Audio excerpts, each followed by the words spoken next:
விஜய் ஆண்டனிக்கு ஒரு மிகப்பெரிய பாராட்டுகள். ஏன்னு பார்த்தீங்கன்னா அவர் ஹீரோ இந்த படத்தில் கிடையாது. ஆர்டிஸ்ட்டுக்கு ஸ்பேஸ் கொடுத்துருக்காரு. அந்த படத்தில் வந்து ஹீரோ காட்டுறாங்க, பட் ஆனால் ஹீரோவாக இல்லை, அவர் கூட ஒருத்தர் வரார், ஒரு பையனை கண்டுபிடிக்கிற மாதிரி, அவனை தான் ஹீரோவாக காமிச்சிருக்காங்க. அதே போல் வில்லன் கேரக்டருக்கும் நல்ல ஒரு ஸ்பேஸ் கொடுத்துறாங்க. ஒரு பொண்ணு தான் வில்லனாக போகிறாங்க போல். படம் வந்து உண்மையாக நல்லா இருக்குது. ஒரு வித்தியாசமான அட்டெம்ப்ட். ரொம்ப நாளுக்கு அப்புறம் விஜய் ஆண்டனி வந்து நல்லா பர்ஃபார்ம் பண்ணல, இருந்தாலும் படம் நல்லா இருக்கு. அது எப்படின்னு சொல்லிட்டு தெரியல, நல்லா இருக்கு. ஸ்டோரி லைன் பார்த்தீங்கன்னா நல்ல ஸ்டோரி லைனு, ஒரு வித்தியாசமான ஸ்டோரி லைன் நல்லா எடுத்துகிட்டு போயிருக்காங்க. மேபி ஸ்க்ரீன் பிளேல இன்னும் கொஞ்சம் கான்சென்ட்ரேட் பண்ணியிருந்தா இன்னும் கொஞ்சம் நல்லா இருந்திருக்கும். அதே மாதிரி ஒரு விஷயம் என்னன்னா, இந்த படத்துக்கு யார் ஒருத்தர் செட் ஆகலைன்னா விஜய் ஆண்டனி செட் ஆகல. ஏன்னா இது வந்து கிரைம் த்ரில்லர் ஜானர். இவரை வந்து நம்ம ரத்தம் கொலைன்னு இவர் நடித்த 2-3 படம் பார்த்துருக்கோம். இந்த இன்வெஸ்டிகேஷன் ஆஃபீஸர் மாதிரி அந்த ஃபேஸ் ரியாக்ஷனு பாவனைலாம் இவர்கிட்ட செட் ஆகலை. ஸோ விஜய் ஆண்டனி மட்டும்தான் இந்த படத்துக்கு மேப் ஆகல. மற்றபடி story is good, side actors எல்லாமே நல்லா பண்ணியிருக்காங்க. அந்த ஒரு பையன் வராரு, நல்ல ஸ்கோப் இருக்கு, நல்ல ஃபியூச்சர் இருக்கு, அந்த பையனுக்கு நல்லா ஆக்டிங் பண்ணியிருக்காரு. அந்த மாதிரி இன்வெஸ்டிகேஷன் பண்ணாமல் உண்மையாலே ஒரு போலீஸ் ஆஃபீஸர் இன்வெஸ்டிகேட் பண்ணியிருந்தா எப்படி கண்டுபிடிச்சிருப்பாங்களோ அந்த மாதிரி கொஞ்சம் ட்விஸ்ட் அண்ட் டர்ன்ஸோட எடுத்துகிட்டு போயிருந்தா உண்மையாலே இந்த படம் இன்னும் கொஞ்சம் நல்லா இருந்திருக்கும். இப்போவே நல்லா தான் இருக்குது, ஒன் டைம் வாட்சபிளில் போயிடலாம். பட் அந்த இன்வெஸ்டிகேஷனை கொஞ்சம் நல்லா எடுத்துருந்தாங்கன்னா இன்னுமே நல்லா இருந்திருக்கும். இல்லைன்றனால அதை எடுத்துகிட்டு வராதனால அவங்களுக்கு நான் டீமுக்கே சந்தோஷத்தை சொல்லிக்கிறேன், நன்றியை சொல்லிக்கிறேன். ஏன்னா பாட்டை கீட்டை போட்டு ஹீரோயினை போட்டு விஜய் ஆண்டனி சார் ஒரு சைடு லவ் ட்ராக்லாம் போட்டு, ஆக்சுவலாக விஜய் ஆண்டனி சார் என்ன தெரியுமா பண்ணுறாரு, நம்ம விக்ரம் கிட்ட ஒரு பிரச்சனை இருக்குது.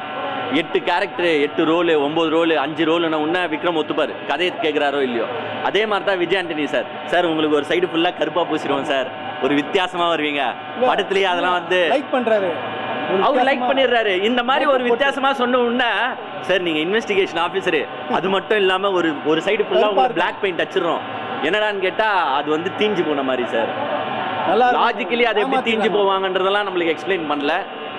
பட் ஓகே, ஒரு கிரைம் த்ரில்லர் ஜானர்ல படத்துல ஒரு ஹேர் ஸ்டைல் வச்சிட்டு பார்த்தீங்களா, அதுல கலர் வச்சுட்டு இருப்பார், இல்லை கலர் இல்லாமல் இருக்காரு, டிஃப்ரென்ஷியேஷன். அவ்வளோதான். யாரோ சொல்லிடுறாங்க சார் உங்களுக்கு மேக்கப் போட்டால் பயங்கரமாக இருக்கும்னு சொல்லி ஏமாத்துறாங்க. தயவுசெய்து விஜய் ஆண்டனி சார் தயவுசெய்து நம்பாதீங்க, உங்களுக்கு ஃபுல்லாக வந்து ஏமாற்றி கூட்டு வந்து மொக்க பண்ணி விட்டுறாங்க. இந்த மாதிரி பண்ணாதீங்க. ஆஸ் எ ப்ரொடியூசர் நம்ம பாராட்டலாம். இப்போ ப்ரொடக்ஷன் பண்ணுறதுலாம் மிகப்பெரிய இது. ஒரு டிரெக்டர் கம் மியூசிஷியன், அவர் ப்ரொடியூசர் பண்ணுறாரு, 12th ஃபிலிம் அவரோட ப்ரொடக்ஷன் கம்பெனி, நல்ல டிரெக்டர்ஸ்க்கு வாய்ப்பு தராங்க, அந்த விதத்தில் அவரை பாராட்டலாம். பட் அந்த படத்துல நான் தான் நடிப்பேன் அப்படின்னு சொல்லுறது வந்து கொஞ்சம் மாத்தி நல்ல சான்ஸ் கொடுத்ததில்ல, உள்ள சான்ஸ் கொடுத்தேன் நான் இல்லைன்னு சொல்ல. மற்ற யாருக்குன்னா ரோலை கொடுத்துட்டு இவரே சொல்லியிருக்காரு, ஆக்சுவலா நான் வந்து நடிக்கிற படத்துல என்னால் மியூசிக் போட முடியல, பிகாஸ் ஒரு பெரிய ஹீரோஸ்க்கு போடும்போது அந்த மாதிரி என்னால் போட முடியும் குத்துப்பாட்டா, பட் நான் நடிக்கிற படத்துக்கு அது மேப் ஆகுமானா மேப் ஆகாது. ஸோ இவர் மியூசிக்கில் கான்சென்ட்ரேட் பண்ணிக்கிட்டு வேற யாருன்னா டிரெக்டர்ஸ் இவரை வச்சு வேற ப்ரொடக்ஷன் கம்பெனியில் எடுத்து இவர் நடிச்சா okay.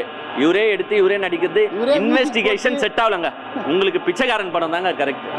As a police officer பிச்சைக்காரன் டூலாம் பார்க்க முடியாது இல்ல, போலீஸ் ஆஃபீஸர் மூஞ்சி இவருக்கு வருதானா சத்தியமா வரல, இன்வெஸ்டிகேஷன் ஆஃபீஸர் மூஞ்சி இவருக்கு வருதானா சத்தியமா வரல. ஸோ அந்த முக பாவனைகள் இவர்கிட்ட இல்லாதனால கொஞ்சம் லேக் ஆகுதை தவிர்த்து மற்றபடி அந்த பையன் கம்ப்ளீட்டாக ஸ்கோர் பண்ணுறாரு, நல்லா நடிச்சிருக்காரு, நல்ல ஃபியூச்சர் இருக்கு அவருக்கு.